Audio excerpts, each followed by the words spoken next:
सुधीर भैया ने घूर कर देखा तो रितु सिकुड़ गई। कितनी मुश्किल से इतने दिनों तक रटा हुआ संवाद बोल पाई थी। अब बोलकर भी लग रहा था कि कुछ नहीं बोली थी। सुधीर भैया से आंख मिलाकर कोई बोले, ऐसा साहस घर में किसी का ना था। क्या बोला तूने? जरा फिर से कहना। सुधीर भैया ने गंभीरता से कहा। कह तो दिया एक बार। रितु का स्वर लड़खड़ा गया। कोई बात नहीं, सुधीर भैया ने संतुलित स्वर में कहा। एक बार फिर से कह, अक्सर दूसरी बार कहने से अर्थ बदल जाता है। रितु ने नीचे देखते हुए कहा, मुझे अमर से शादी करनी है। ये अमर वही है ना जो कुछ दिनों पहले यहाँ आया था? सुधीर भैया ने पूछा। जी, और वो दूसरी जाति का है? सुधीर भैया ने एक एक शब्द पर जोर देते हुए पूछा। जी, रितु ने धीमे स्वर में उत्तर दिया। और हम लोग, जिसमें तू भी शामिल है, शुद्ध शाकाहारी हैं। वह तो जरूर ही मांस मछली खाता होगा। जी, रितु ने सिर हिलाया। ये शादी नहीं हो सकती। सुधीर भैया ने गरज कर कहा। क्यों सुधीर भैया? रितु ने साहस जुटाकर पूछा। क्यों? क्या दिखाई नहीं देता? एक उत्तर तो दूसरा दक्षिण, एक पूरब तो दूसरा पश्चिम। कहाँ है मेल इसमें? सुधीर भैया ने डांट कर पूछा। कैसे रह पाएगी उस वातावरण में? पर हम दोनों ने एक दूसरे से शादी करने का फैसला कर लिया है। क्या ये मेल नहीं है? रितु ने दृढ़ता से उत्तर दिया। अच्छा, तो तू इतनी बड़ी हो गई है कि अपने फैसले स्वयं करेगी? लगता है तू अपने को विश्व सुंदरी समझने लगी है कि जो चाहे कर लेगी। सुधीर भैया ने व्यंग से कहा। रितु ये सोचकर चुप रही कि उत्तर देगी तो वे और भड़क जाएंगे। उनका टेप एक बार चालू होता है तो फिर बंद नहीं होता। कोई उत्तर न पाकर सुधीर भैया ने पूछा, और अगर मैं शादी की मंजूरी नहीं दूँ तो हम कोर्ट में शादी करेंगे। ऋतु का विद्रोह भड़क उठा। शाबाश बहना, भैया ने ताली बजाते हुए कहा। तूने मेरी इज्जत रख ली। अगर मैं शादी के लिए हामी भर देता हूँ तो लोग हजार सवाल करेंगे। मैं जवाब देते देते थक जाऊंगा। रितु को सहसा विश्वास नहीं हुआ कि सुधीर भैया समर्थन कर रहे हैं या तीखा व्यंग्य बाण छोड़ रहे हैं। उनसे किसी बात की कभी भी उम्मीद की जा सकती थी। रितु दुविधा में पड़ गई। अब क्या हुआ? चुप क्यों हो गई? सुधीर भैया ने डांट कर पूछा। रितु ने डरते डरते कहा। आप नाराज हो गए? हाँ, नाराज होने की बात ही है। अच्छी तरह से फैसला कर लिया है ना? ऊंच नीच सब सोच लिया है ना? भैया ने कहा। बाद में पछताएगी तो नहीं? जी नहीं, संक्षिप्त उत्तर दिया। तो जाओ कोर्ट में शादी कराओ, मैं तुम दोनों को आशीर्वाद दे दूंगा। सुधीर भैया ने भी अपना निर्णय सुना दिया। रितु का दिल डूब गया। स्वीकृति पाकर वह प्रसन्न नहीं हुई। हर लड़की की तरह वह भी दुल्हन बनकर पूरी साज सज्जा और श्रृंगार के साथ विदा होने की अभिलाषा रखती थी। यह तो बिल्कुल ऐसा ही होगा कि टिकट लेकर एक स्टेशन से दूसरे स्टेशन पर पहुंच गई। जब तक विद्रोह की स्थिति में थी, बहुत ऊंचा ऊंचा सोचती थी, और अब असलियत सामने आई तो दिल बैठ गया। सारे सपनों का रंग फीका पड़ने लगा। सुधीर भैया 6 भाई बहनों में सबसे बड़े थे, और शायद इसलिए बड़े भैया का नाम उनके व्यक्तित्व और ऊंचे दर्जे के कारण उनके चेहरे पर चिपक गया था। माँ पापा के गुजर जाने के बाद घर की सारी जिम्मेदारी उनके कंधों पर आ गई थी। 2 भाइयों की शादी तो पिता ने ही कर दी थी। मरने से पहले एक बहन की शादी तय कर दी थी। ये सब काम सुधीर भैया ने ही किए हैं। इस बात की उन्हें प्रशंसा भी मिली। समय से उस बहन की भी शादी कर दी। इसी समय उनकी पत्नी का देहांत हो गया। उनकी अपनी कोई संतान न थी। अब रह गई सबसे छोटी बहन रितु, जो उनसे 17 वर्ष छोटी थी। उनके बीच भाई बहन का नहीं, एक पिता बेटी का रिश्ता था। दोनों घर में अकेले थे क्योंकि एक बहन ससुराल चली गई थी और भाई अपनी अपनी नौकरियों पर अन्य शहरों में थे। रितु सुधीर भैया से जितनी डांट खाती थी, उतना ही वह उनके सिर चढ़ी भी थी। कोर्ट की शादी से रितु धूमधाम की शादी से वंचित रही, जबकि अमर के परिवार वालों को लगा जैसे वे लोग धोखा खा गए। खाली हाथ बिना दहेज की बहू के आने से उनकी नाराजगी चेहरे पर एक बहुत बड़े मस्से की तरह दिखाई देने लगी। चूंकि अमर ही अपनी कमाई से घर चला रहा था, इस कारण कुछ कहने का साहस किसी को न हुआ। भाई साहब, एक परिचित ने व्यंग्य से पूछा, यह बेमेल शादी आपने स्वीकार कैसे कर ली? कहाँ हम उत्तर भारत के और कहाँ वह दक्षिण। बड़े भैया ने कूटनीति का सहारा लेते हुए कहा, भाई मेरी सहमति का प्रश्न ही कहाँ उठता है। उन दोनों ने अपनी मर्जी से कोर्ट में शादी कर ली, तो मैं क्या कर सकता था। हाँ, आपको एक दावत ना मिलने का दुख अवश्य होगा। परिचित महोदय ने झेप कर कहा, मेरा मतलब ये नहीं था। पता नहीं कैसे निर्वाह करेंगे। आखिर उन दोनों की सांस्कृतिक पृष्ठभूमि तो बिल्कुल अलग है ना। सांस्कृतिक पृष्ठभूमि कुछ भी हो, पर संस्कार तो सबके भारतीय ही है ना। और फिर सारे विद्वान, जिसमें आप भी हैं, कहते हैं ना कि विवाह तो जन्म के साथ ही निर्धारित हो जाते हैं। सुधीर भैया ने हंसते हुए आगे कहा, मैं और आप क्या कर सकते हैं। उन सज्जन का मुंह बंद हो गया। रितु ने अर्थशास्त्र में एमए किया था और साथ ही बीएड भी कर लिया था। पहले एक स्कूल में और फिर एक अच्छे नामी कॉलेज में लेक्चरर के पद पर काम कर रही थी। अमर दूसरे कॉलेज में प्रोफेसर था। अक्सर मिलते जुलते रहते थे। एक दूसरे के प्रति आकर्षण ने अपना रंग जमाना शुरू कर दिया। अंत में शादी करने का भी इरादा कर लिया। दोनों के परिवारों के विरोध का भी उन्हें आभास था, पर कोशिश यही थी कि शादी बिना किसी झंझट के हो जाए। बाकी देख लेंगे। आशा के विपरीत सुधीर भैया ने कुछ नहीं कहा, जबकि अमर ने घर वालों ने कुछ समय तक असहयोग आंदोलन किया। शादी को लगभग 8 महीने हो चुके थे और ऊपरी तौर से सबकी जीवन यात्रा सुचारू रूप से चल रही थी। रात्रि के 10 बजे होंगे। सुधीर भैया टीवी पर एक रोचक धारावाहिक देख रहे थे। तभी अचानक दरवाजे पर घंटी तो बजी ही, साथ ही कोई धड़ाधड़ बड़बड़ा भी रहा था। सुधीर भैया को दहशत हुई कि कहीं कोई लुटेरा या चोर तो नहीं। धीरे धीरे सोचते हुए दरवाजे तक आए। दरवाजे में लगे शीशे में झांक कर देखा, पर अंधेरे में कुछ समझ में नहीं आया। कौन है? उन्हें धमकाते हुए पूछा। मैं हूँ, एक मिमियाता स्वर आया। दरवाज़ा खोलिए। आवाज़ कुछ परिचित सी लगी, पर धोखा भी तो हो सकता है। सोचकर सुधीर भैया ने कड़क कर पूछा, मैं कौन? बिट्टी। लगा कि आवाज़ में जान ही न थी। सुधीर भैया प्यार से उसे बिट्टी बुलाते थे। सुधीर भैया ने झट से दरवाज़ा खोला। रितु हाथ में एक छोटा सूटकेस लिए खड़ी थी, ठीक किसी फिल्मी हीरोइन की तरह। पहले तो सुधीर भैया की छाती से चिपट कर रोई और फिर सीधे अपने कमरे में चली गई। सुधीर भैया ने कुछ नहीं कहा, केवल गंभीरता से सोचते रहे कि सुबह होने पर ही पूछेंगे। वैसे पूछने की जरूरत भी क्या है। सवेरे वे अखबार पढ़ रहे थे। रितु सामने बैठी बेचैनी से प्याले प्लेट इधर उधर करते हुए सोच रही थी कि सुधीर भैया है कैसे, कोई चिंता ही नहीं। अंत में जब सब्र का बांध टूट गया तो उसने भैया के हाथों से अखबार छीनते हुए कहा, पूछोगे नहीं मैं क्यों आई हूँ? शरारत भरी मुस्कुराहट से उन्होंने कहा, पूछने की क्या जरूरत है, पति पत्नी में अनबन तो होती ही रहती है, सब ठीक हो जाएगा। रितु ने गुस्से से कहा, ये अनबन नहीं है सुधीर भैया, मैं वह घर हमेशा हमेशा के लिए छोड़ आई हूँ। सुधीर भैया ने हंसकर कहा, शाबाश बहन, ये तो तूने बड़ा अच्छा किया। इस घर में तेरी बड़ी कमी महसूस होती थी। आज पालक के कोफ्ते बनाना बहुत दिन हो गए खाए हुए। सुधीर भैया, आप इसे मजाक समझ रहे हैं? रितु ने क्रोध से पूछा। उन्होंने गंभीरता से उत्तर दिया, जिंदगी में ऐसे फैसले कभी मजाक नहीं होते। तूने स्वयं शादी का फैसला किया, मैंने मान लिया। अब तू हमेशा हमेशा के लिए यहाँ आ गई है, ये भी मान लिया। तू चिंता मत कर, यहाँ कोई तकलीफ नहीं होगी। मेरे लिए तो बहुत अच्छा है। एक बार भी तो नहीं पूछा कि झगड़ा क्यों हुआ। मानो उन्हें कोई मतलब ही नहीं है। रितु तो सब कुछ उगलना चाहती थी। कब तक चुप बैठी रहेगी। अचानक वह सुबकने लगी। रोते रोते बोली, सुधीर भैया, उन्हें बहू नहीं एक नौकरानी चाहिए। दिन भर घर में चक्की की तरह पिसती रहती हूँ, पर किसी को मेरी परवाह नहीं। किसी से क्या मतलब? भैया ने अनजान बनते हुए पूछा। कहा ना, किसी को भी नहीं, रितु ने चिढ़कर कहा। पर तू कॉलेज पढ़ाने तो अब भी जाती है ना? सुधीर भैया ने पूछा। सो तो जाती हूँ, रितु ने कहा, पर मेरे पीछे कोई भी काम नहीं करता।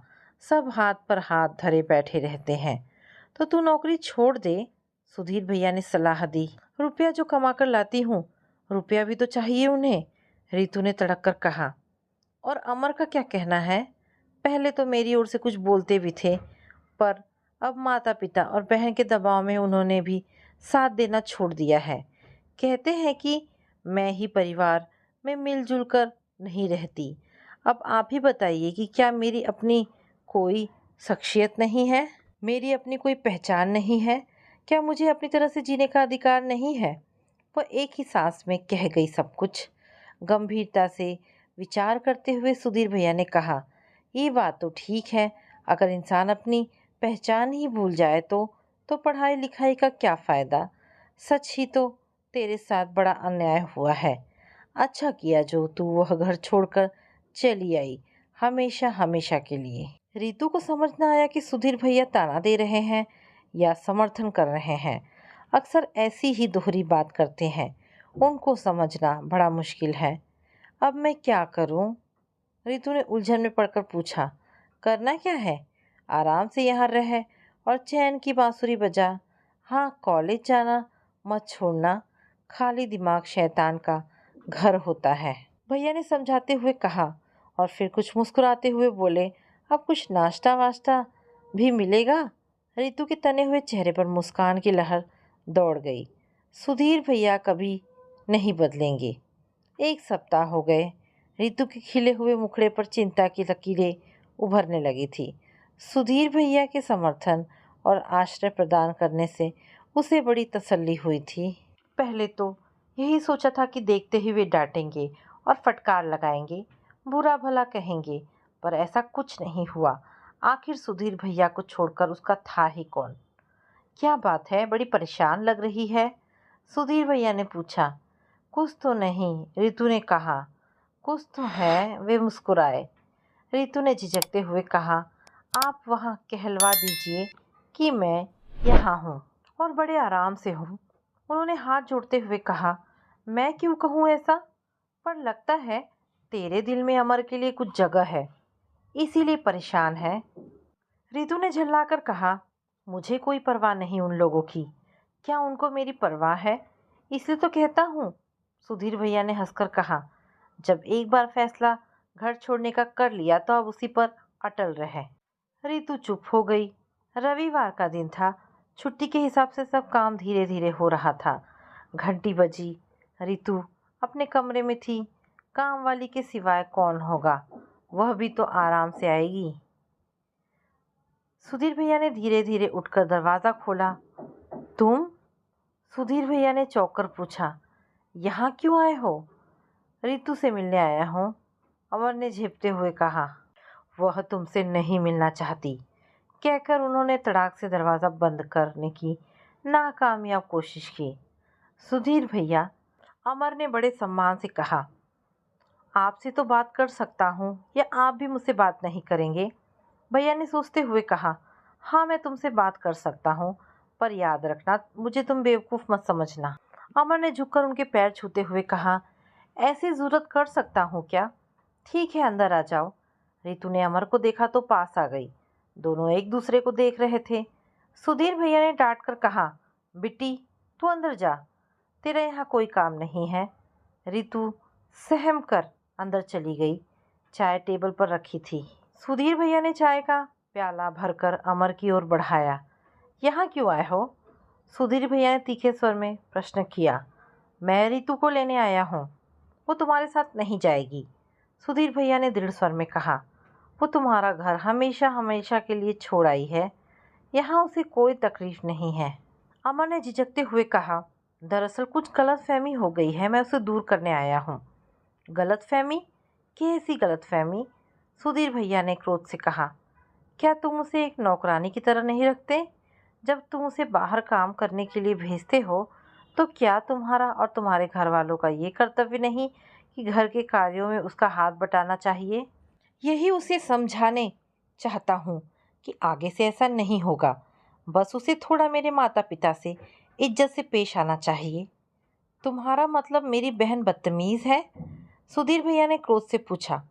अमर ने तुरंत बचाव करते हुए कहा, जी नहीं, मैंने ऐसा नहीं कहा। मैंने कहा थोड़ा सम्मान से पेश आए, आखिर वे मेरे माता पिता हैं। ओह, सुधीर भैया ने व्यंग्य से कहा, सम्मान से पेश नहीं आती, पढ़ाकर तो तुम भी आते हो। क्या आते ही झाड़ू पोछा और खाना बनाने लगते हो?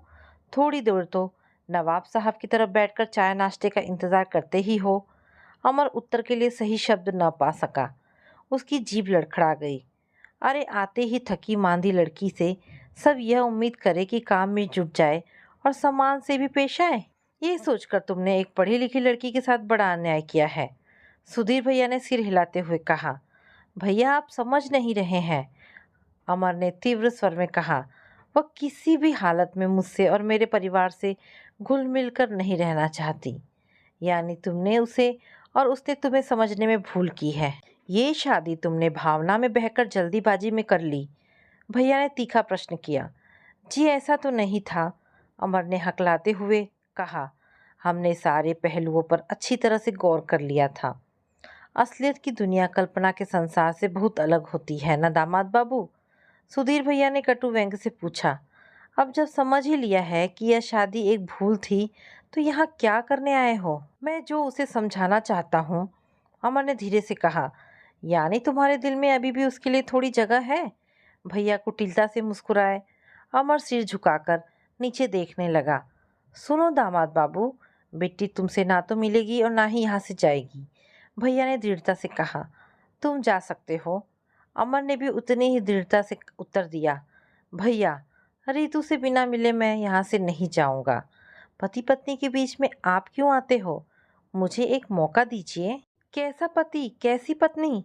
सुधीर भैया ने कटुता से ऊंचे स्वर में कहा ताकि रितु भी साफ साफ सुन ले। बिट्टी तुम्हारा घर हमेशा हमेशा के लिए छोड़ आई है, वह अच्छी तरह समझ लो। रितु के कलेजे पर सांप लौट रहे थे। उसे ऐसी आशा न थी कि सुधीर भैया अमर का इतना अपमान करेंगे। उसे अमर पर ना जाने क्यों तरस आने लगा। जो भी हो, मैं मिलकर ही जाऊंगा, अमर ने रितु के कमरे की ओर बढ़ते हुए कहा। ठहर जाओ, सुधीर भैया ने डांट कर कहा। मैं इतना कमीना तो नहीं कि तुम्हें घर से बाहर उठाकर फेंक दूं, पर बिट्टी से मिलने की आज्ञा कभी नहीं दूंगा। इधर वाला कमरा खाली है, वहां जब तक मर्जी हो रहो, पर बिट्टी से मिलने की कोशिश मत करना। अमर लाचारी से कमरे में चला गया।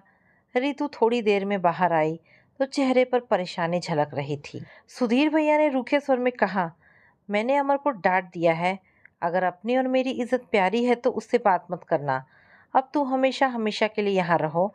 हाँ, नौकर के हाथ नाश्ता और खाना कमरे में ही भिजवा देना। मैं बाहर उसकी सूरत भी नहीं देखना चाहता, समझी?